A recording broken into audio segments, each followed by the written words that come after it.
On today's show, With the regular season halfway complete, we debate a few of the favorites to come out of the Western Conference. we'll open up the mailbox to answer who is the league's most watchable player. And is the Rising Stars Challenge about to get an international makeover? It's Wednesday, January 21st. The starter starts now.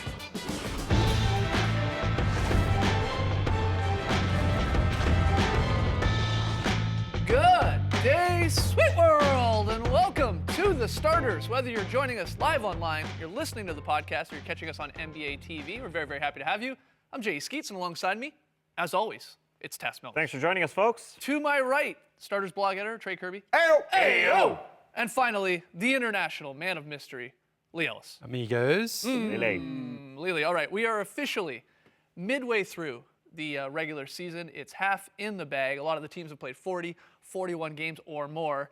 And while some storylines are a little clearer, some make a little more sense, there's one in particular that is the most murkiest it's ever been, and that is who the heck is the favorite in the Western Conference. And in fact, I would argue that the more games we play, the less clear it becomes who really is the favorite in the Western Conference, especially with two teams that we saw pick up wins last night in the Spurs and the Thunder really starting to find their groove, a big reason being that they're healthy. Well, the Spurs are one of the favorites, and they are going to make their case among the league's best because this guy's back. Kawhi Leonard plays such a factor on this team, and they're just quietly doing their thing at 27-16, 11 games above 500, despite Kawhi being out for a little less than half their games. The most impactful player on their team, they've still been phenomenal because they're that good. If a team's best player was out for half the season, he'd probably be out of the playoff picture. But in this instance, they're doing just fine. Kawhi's numbers when on the floor and off the floor, the Spurs are just so much better. They can lose their most impactful player and still be afloat. They can tread water, and they're now emerging as the threat. They're 8 games back of the Warriors, but I think they're co-favorites along with the Golden State Warriors. It's those two teams. The Spurs are going to join the top 4 teams at some point. And even if they don't, you don't have any doubt in your mind that they're going to be able to go in and win a game anywhere they want to. And then also to defend their home court, just because they've done it for years and years and years. It's kind of like our season preview, I think, where you look at the teams, you can't really decide. So it's like, hey, maybe default to the Spurs because they're the Spurs. That's why they're the favorite. It was strange that, 3-week stretch there where the Spurs were losing more than they were winning. It's just really odd with the Spurs over the last 10, 15 years. What is it, though, that makes Kawhi so important to what the Spurs do on both ends of the floor? Well, it starts on defense with him, and he is their best defender by far because he's their best perimeter defender. And he's also got that Anthony Davis factor about him to me in that teams try to keep the ball away from him. Because he's got such great hands and such length with those arms, teams would rather see whoever he's guarding swing the ball to the other side of the court because they don't want him there because they know he can cause such damage. And then on offense, he's such an aggressive player. We know he's still working on his shot. He's developed that mid-range game a lot, but he can turn defense into offense so quickly. He doesn't need anyone there. We saw it in the playoffs last year. If he gets a steal, he just fires down the other end and can throw down a dunk or set up an easy basket. This was supposed to be the year that we talked about the Spurs all the time, though. This was finally the year we gave them their due and said, all right, this team is going to be there, and they are going to be there. And I think they're sort of co-favorites with the Warriors because, first of all, the Warriors do not want to play this team. No. And I think the Warriors actually have a home court advantage. Sure. And the Spurs don't want to play 3 series on the road. That's why they're going to join the top 4. Anybody in this Western Conference can win 3 series on the road. I wouldn't doubt that. But I think there is sort of a Spurs, Warriors, and then the other 6 that make the playoffs, who are all threats. Oh, yeah.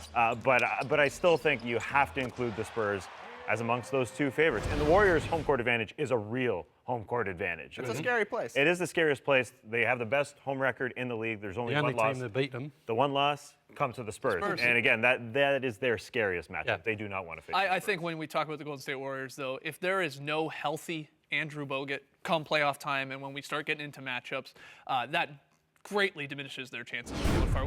Like Kawhi, and how important he is to the Spurs, and like Marc Gasol last year with the Grizzlies, and of course this year, I mean, he's in there and they're much better. Bogut on both ends. And I think most people go, oh yeah, Andrew Bogut, he's sort of the backbone of the defense, it makes sense. But it's something you've talked about in the past, Lee, and we show it to you here with Bogut on the court and off the court. He has such an impact offensively as well. The way he plays, especially the three-point shot. Yeah. You see like the drastic increase in just three-pointers made per game without him out there, their percentage. And it makes sense. He sets some of the best picks in the league. Sure. He, of course, is somewhat of a threat inside, opening up more space. So not only defensively with excellent Bogut, passer. Great passer, and he's yeah. a great passer. So Yeah. if there is no healthy Bogut come playoff time, again, I would not pick the Warriors. But, so far so good when he's out there. That's why they're limiting his minutes. Exactly. Since he's been back. They can definitely advance if he's not around, but there's no chance they can win the West. No. And definitely he's important on offense, but on defense, there's just too many good scorers in the Western Conference to not have a guy at the rim who can shut things down. It's like Westbrook and Durant. That's one series. There's just so many guys throughout the Western Conference who are going to be living at the rim. You got to have an Andrew Bogut around to say, nah. Yeah, that's absolutely true. I mean, I guess another murky storyline at the midway point is MVP as well, and Steph Curry, I think, on most people's short list, him, Harden, and then maybe those are the top two right now. Yeah, and Steve Kerr has done a brilliant job so far, but obviously he's never been to the playoffs as a coach, and the test is going to come for him, how he manages adjustments and different things. The pressure heightens in the playoffs. And of course, Steph Curry and Klay Thompson, we know they love shooting jump shots, and we always say in the playoffs, those jump shots, if they're not falling, can really cause a lot of problems. I would say if it was Warriors-Spurs right now, Warriors with home court advantage, it's basically a coin flip. Toss-up. I wouldn't know With both who to take. healthy Yeah. squads. And that's a cool thing about the Western Conference right now. Everybody complains about injuries, but you look at all the playoff teams, there are very, very minor injuries amongst all of them. Mark Aldridge is out, Robin Lopez for the Blazers, but they should be back healthy. You look at the rest of the playoff teams, they're all good. They're all strong. They're all ready to go. And yeah, there's obviously still a couple months, about 3 months until playoff time. But that's a great thing. I mean, we want all these 8 teams at full strength, and the Thunder are going to be joining those 8 teams at some point. I'm glad you brought up the Thunder because for the first time, over 500, getting a big win there in Miami last night. I think it's a big win. I say big win because, it wasn't pretty. Yeah, And you didn't have Durant or Westbrook, going bonkers. They each scored 19, but they picked up the 94-86 win against the Heat. They're 21-20 on the road. They're 13-5 with Durant in the lineup, and they are winners of 18 of their last 26. So now that they've got it going, I mean, what I think is fun as we start getting into March and April is the possibility of playoff jockeying in terms of matchups. Yeah. And I mean, of course, teams trying to get in like the Thunder and trying to figure out where you are 6th, 7th, or 8th. But I think even teams at the top, whoever they may be, could be looking down there. Yeah. If the Spurs are still down there, if the Thunder are down there, and going, I want to do everything I can to avoid them in a first round. I think it's going to be a little bit harder this year because only 1 or 2 games can separate teams so much. But this is something we've seen in the past. If you go back to remember the Memphis Grizzlies dropped a game to finish 8th to take on the Spurs in 2010. They went on and won that series. That Totally was worked incredible. out. Yeah, so teams will definitely be starting to focus on that now as they get closer to the playoff to see who they match up well against, who they fancy, and who they think they can beat, especially with home court advantage. I think one tough thing for the Thunder is that they're working in Dion Waiters, which isn't fun in the second half of the season, and they potentially have another move to make. Right. And whether it's Brooke Lopez, a huge piece like that, or some wing help, that doesn't help going into the second half of the season. So I think that's a bit of a detriment. Obviously, their position at the 9 spot, 3 games back currently. If they finish in one of those 6, 7, 8 spots, they're going to have to go on the road for a ton of games. But the Spurs don't want to face this team. We know OKC took them out a few years ago. But I think the athleticism against the Spurs definitely hurts them. That would be a fantastic matchup. It sounds like we say the same thing every year, though, that the athleticism is going to beat the Spurs. But, of course, the last couple of years, they've shown just how they manage their players. And OKC took care of them earlier this year, though. They can play. but they swept them last year. I hope we get what happened last year, if you remember. Final regular season game of the season, Mavs versus the Grizzlies to try and figure out who was going to be the 7th seed, who was going to avoid the Spurs. And I would imagine we're going to have that again this year. It's a lot of fun, this Western Conference. We got lots more fun coming up, of course, on the show tonight. When we return, we'll open up the starters mailbox to answer a few of your questions. Like, Trey, this one's for you. Who's the most watchable player? Oh, I'll answer that. In the league? All right, can't wait.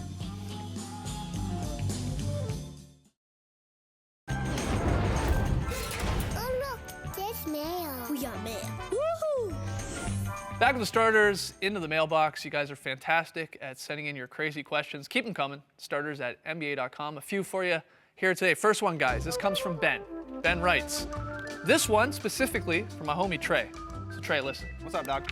With Andre Blatch over in China this season, who is your new most watchable player in the NBA? Great question. This year's Mr. Totally Watchable is Tony Allen. There have been a lot of great candidates. Swaggy P is one. Andre Miller, Drew Gooden, but the key to being a most watchable player is that you kind of always have to bite off more than you can chew. And that's definitely the case with Tony Allen. Anytime he gets the ball on offense, you never know what's going to happen. At one point, the Grizzlies were fining him $100 for each miss of a wide open layup, and over the course of a season for Tony Allen, that can be a lot dead wrong. of Yeah. money. But also he's very watchable on defense too, because he'll play the defense with his hands behind his back. He does his little first down dance all the time. He's just kind of always putting on a show. And even when he checks in, he can be watchable. There's just always something going on with Tony Allen. And that's why he's a totally watchable player. Oh, I forgot about this creepy great part call. of this. Yeah. Cut away. I think Feels that is good. the only reason Ben asked that question. People want to see these baby blue eyes. He wanted to see that. All right, our next question from Chris in Australia. Lee, you ever been there? Yeah, I have actually. Okay. Oh, Chris, how are you? Yeah, Chris writes, what NBA books wouldn't sell? Here are a few ideas off Reddit. I think they had some fun on NBA Reddit about this. Some examples, Practice Makes Perfect by Allen Iverson. Advanced English Practice, an audiobook by Dikembe Mutombo. Would listen. Proper Negotiations by Latrell Sprewell, I like that one. Fundamentals of the Free Throw by Shaquille O'Neal. The Life of a Balla by Sean Bradley. And How to Keep Your Cool in Any Situation by Rasheed Wallace. Again, that's from Chris in Australia, a really fun question. We came up with a few suggestions, and we did even one better than that. We made the books. So a few that we came up with. Easy to Spell Baby Names by Dwayne Wade and Aaron Aflalo. Yeah, if you like squiggly red marks in your Microsoft Word, pick this book up. Living Free, How to Stop Worrying About Money and Live Your Best Life from Carmelo Anthony. Seems to be in It's a nice cover. Yeah. Live Loud, Be Bold from the loudest guy in the NBA, Kawhi Leonard. Opening the book, it's just all blank pages. Yeah, and finally, Ham! True Tales from the Pork Farm Industry by Jose Calderon. And you might notice there, Forward by Darvin Ham. So again, just some few suggestions. We throw this question out there because we know you guys will have some fun on Twitter. Hashtag the starters. Some books that wouldn't sell, though I would have read all of those books. People are scratching their heads about that last one. Well. About the ham. Do you want to explain it? He's a ham farmer. He likes his ham. Jose Calderon likes his ham. I was in Barcelona. I was looking for his ham. Couldn't Couldn't find that. it. We'll pick up the book. All right, final one. This question from PJ. He writes, I'm planning a big karaoke night out with some buddies. Well, don't get too wild. And it got me wondering, which NBA player would you most like to go to karaoke with? I would have to go with Dirk Nowitzki, writes PJ. I think he's the perfect mix of terrible and enthusiastic. Which is very true. I think there's some pros and cons to Dirk. PJ's right. Dirk would be very terrible, but very enthusiastic. Yes. In fact, we have some proof. Born down in the dead man's town.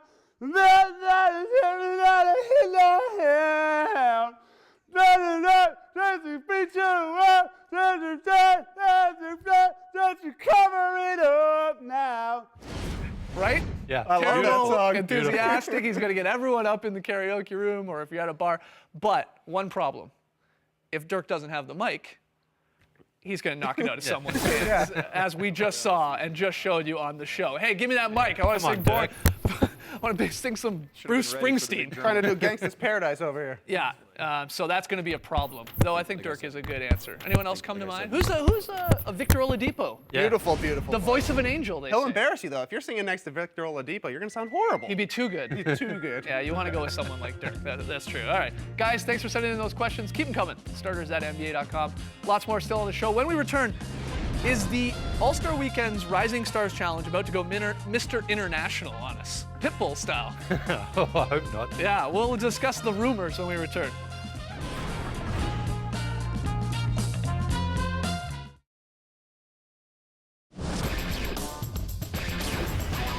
Welcome back to the Starters. We might have a little twist, a rumored twist with the Rising Stars Challenge. According to A. Sherrod Blakely of CSN Northeast, the NBA has given some thought to modifying the Rising Stars Challenge, the rookie-sophomore game, a lot of people call it that, to where the league's top first and second year players would join forces to face a team of standout players from overseas. And it would likely consist, of course, of just the top rooks and the top sophomores, and there would be no limit or minimum on the number of rookies or sophomores. We would just make a young international team versus a young Team USA team. Nice. Now, yeah, we'll get to whether you like this idea. Most people know that the Rising Stars, the rookie game, has gone through a couple changes. Started as just straight up rookies. Yeah. Conference, the West rookies versus the East rookies. That was back, I believe we got this underway in like 1994. Yeah. Then in 2000, we added the sophomores. So then it was rookies versus sophomores. That was fun for a little while. Yeah. And then recently, last couple years, we took it up a notch and had either Shaq and Chuck or Weber and Grant Hill sort of draft the teams. He would put all these guys in the pool of players, and then we would draft our teams. So again, it's seen some different variations. But what do you think about the idea of international versus Team USA in again, the Rising Stars game? I think it's great. I think this is the way the game's going. We know we've got so many more international players now. I think it's good to showcase them. Of course, it should always come down to merit. You should have to only be on the team if you've been playing well enough to get on there. You don't just want to put players on there for the sake of putting on there. But I think it's a good idea. I think it's also a bit of a test ground maybe for later on. Sure. Going to the big game, the NBA All-Star game that way, because again, we've talked about this for so long, how many great European and international players there are. It'd be good to just see them go against Team USA, because then it might be a little bit more tense, that game as well, where players are actually playing for something. That's true. Well, let's hypothetically, again, this is just a rumor with this thing, if what the teams would look like, I guess. So we'll show you, again, who we sort of have as a team international. We put a lot of notable players as well, but Schroeder for the Hawks as a guard. We're going to put the Greek Freak, for crying out loud, at shooting guard. I guess he played point. Wiggins, small forward, so Canada represented there. Kelly Olynyk, Steven Adams from New Zealand, then all of the guys there you see at the bottom. Team USA, Trey Burke, Victor Oladipo, Shabazz Muhammad, Cody Zeller, Nerlens Noel is a possibility again, and then tons of guys, Peyton, Carter Williams, McDaniels, Zach, and so on. You like the look of that? Yeah, the big thing that I like that you mentioned, Skeets, is that there's no limits to which number of players you can pick, because it's kind of hard to find 12 good rookies every single year. Especially this year, there's so many guys hurt. Yeah. But now if you can just pick 24 players, they just have to come from either the United States or literally anywhere else. You can find 24 good young players, no problem. And as well, I mean, there's so many fans around the world who want to tune in to see this. They want to see their player. If they don't get to see him regularly during the season, they get to see him on a big stage. And again, New York City doesn't get any bigger than that. So I just think it's great for the league to really showcase how many international teams and countries are represented. Pro basketball, sorry, go ahead. Yeah, I think in this instance, the guys are featured that need to be featured, and it doesn't really matter. And I think guys will be prideful in terms of playing, with the USA on their chest versus the international guys. So I think there's something at stake. The one thing I don't like that we lose is the drafting of the teams. I thought that was always fun the last couple of years. We've done it even before the guys get to it. We have our own draft here on the show. So I'll miss that. I'll throw this idea, though, out at you. Pro Basketball Talks, Dan Feldman suggested rookie softs, young guys, let's call them that, playing on the D-League team. A D-League sort of all-star team, just as a suggestion. Yeah. Like it, dislike it? Do you like it? I don't. I don't, because I think the D-League... Let's keep it in the NBA. Yeah. How about that? Well, the D-League is a part of the NBA. A branch? That's a branch. Is it a branch? Yeah, I think so. I guess you would call it a branch, but it's not the league. I think the worry would be maybe with the D-League is like, these are grown men. I mean, you could see them... 28-year-olds there? You could see them killing, arguably, the young guys. Well, that's why they mixed up things eventually, because the sophomores were just beating up on the rookies every single year because they have played in the NBA for a while. No, I can see that happening. That's absolutely true. Okay, we throw this at everyone out there listening and watching the rumored international versus Team USA. We're taking a page out of We could have it here on the desk as well. It'd be 3-on-1. Yeah, I can take it, guys. That's true. Yeah, you're right. Yeah, we'll all play Trey. Something they did in hockey, right? NHL did this. Yeah, that's at least right. in the big game as well. So a bit of a test ground maybe with the Rising Stars here. All right, let's unleash the unicorn. Let's get things started. Fantasy Minute. And we got ourselves a trade. Yes. Finally.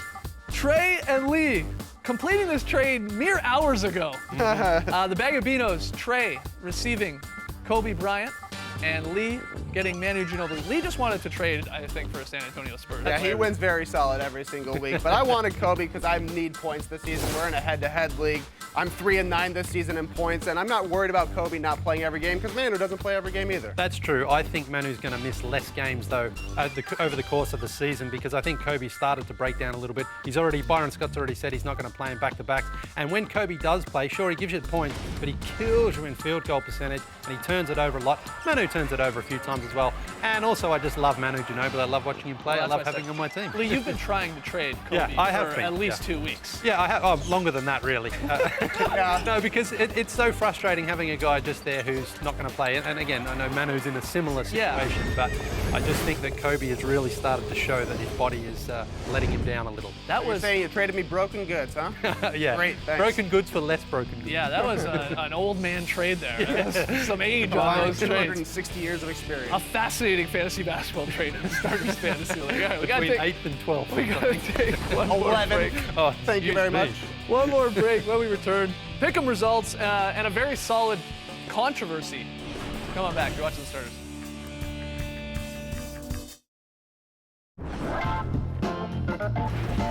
Welcome back to the Starters. Quick look at last night's pick'em payoff results.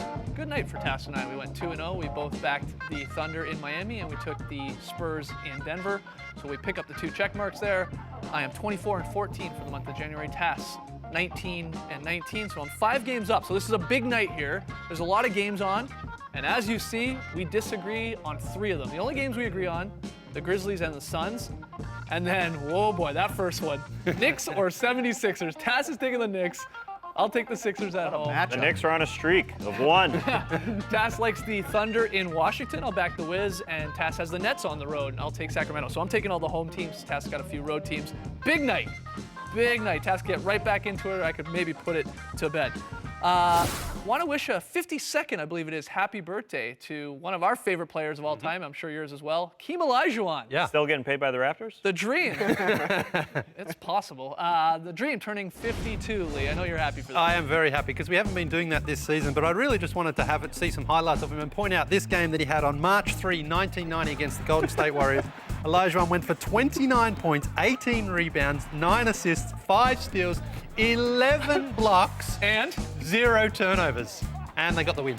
Thanks for pointing out that game on March 3rd, 1990. Really Hey, important. it's happy birthday, Akeem Olajuwon. Why not? Good game. Lee was adamant that we showed you that March 3rd, 1990 game. He would win a lot of Woboys. Yeah, he if would. He Yeah. was still He'd be playing. in my top 3 all-time favorites. All right. Anyway, moving on. Happy birthday. Happy birthday to the Dream. Lee, very solid play of the night. Where are we going? Yeah, we only had 2 games last night, but I wasn't too concerned because the San Antonio Spurs are playing. And look at this bounce pass from newly acquired Manu Ginobili to Aaron Baines. This is how you execute after the other team scores. That's not very solid. Oh, That come is on, look at really that. Could you do too that? good. I don't think so. Anyway, that's what I call a very solid play. You should have shown the other end where Baines got beat. He got beat on the other end at the rim and then beat everybody down the floor. That's solid. I mean, that's because solid. he beats everyone down the floor. But this, I believe, is more solid. Let's go to Miami, where we see a one-man pump fake party starting. Boop, boop, Oh. dunk. Chris Bosh, that's a one-man pump fake Yeah. party. And Yep. Yeah. As I learned before, that is the definition of a very solid play. 2 pump fakes, 1 dunk. That's all you need, because that's what I call a very solid play. Was solid. Which is more solid? Let's let the fans decide. Yeah, let's Okay. Yeah, jump on Twitter, hashtag the Starters. Which play was more solid? I will not be able to sleep tonight until I know. So let us know. Guys, we'll be back tomorrow, Thursday, 6 p.m. On NBA TV.